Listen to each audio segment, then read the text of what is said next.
Hi, I'm Jim Hilgendorf.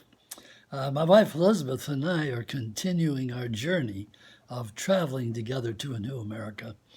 Elizabeth passed away a little over a year ago, but we're together still, moving together heart to heart in life and death, uh, reaching out to people all across this country in towns and cities. There's a new world coming, um, really struggling for expression.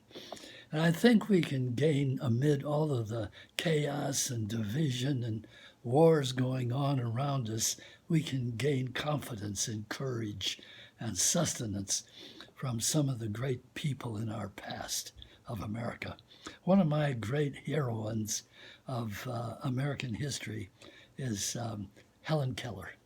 Helen was born in 1880 in Alabama and lead a normal life until she was about 19 months when she was struck down with an illness that caused her to be both blind and deaf for the entire rest of her life.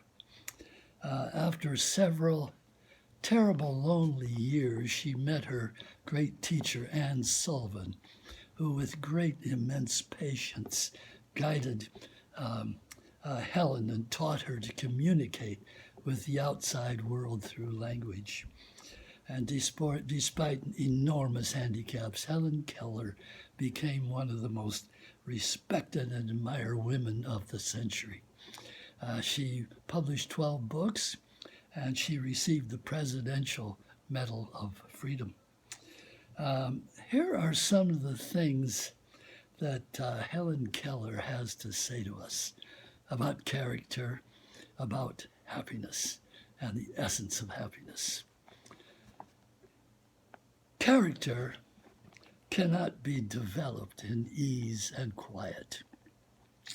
Only through experience of trial and suffering can the soul be strengthened, vision cleared, ambition inspired, and success achieved. Be of good cheer. Do not think of today's failures, but of the success they may become tomorrow. You've set yourselves a difficult task, but you will succeed if you persevere, and you will find joy in overcoming obstacles. Remember, no effort that we make to attain something beautiful is ever lost. And she says, many persons have a wrong idea of what constitutes true happiness. It is not attained through self-gratification, but through fidelity to a worthy purpose. For after all, she says, everyone who wishes to gain true knowledge must climb the hill of difficulty alone.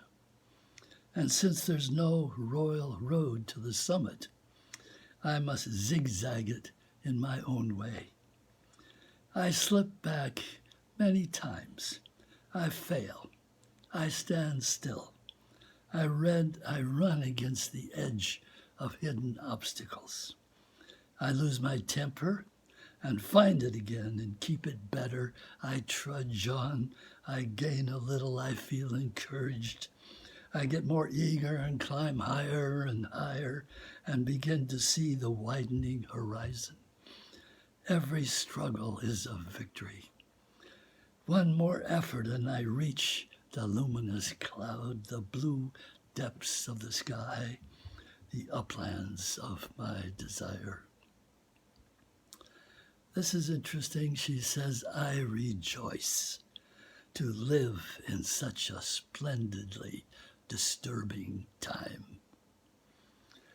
And again, the only thing worse than being blind is having sight and no vision.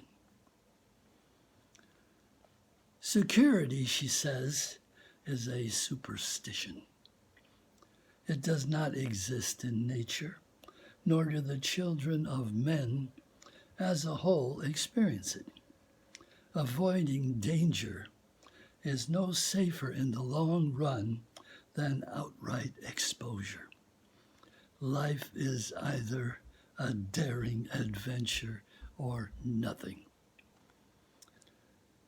A happy life, she says, consists not in the absence, but in the mastery of hardships. And finally, what I'm looking for is not out there. It is in me. Turning our vision back to the potential of our own lives, where the real mastery occurs. And this is developing faith in ourselves. And finally, I'd just like to say on those lines, keep faith with yourself. Keep faith with your dreams, not only for yourself, but for our country. Nam Myoho Renge Kyo.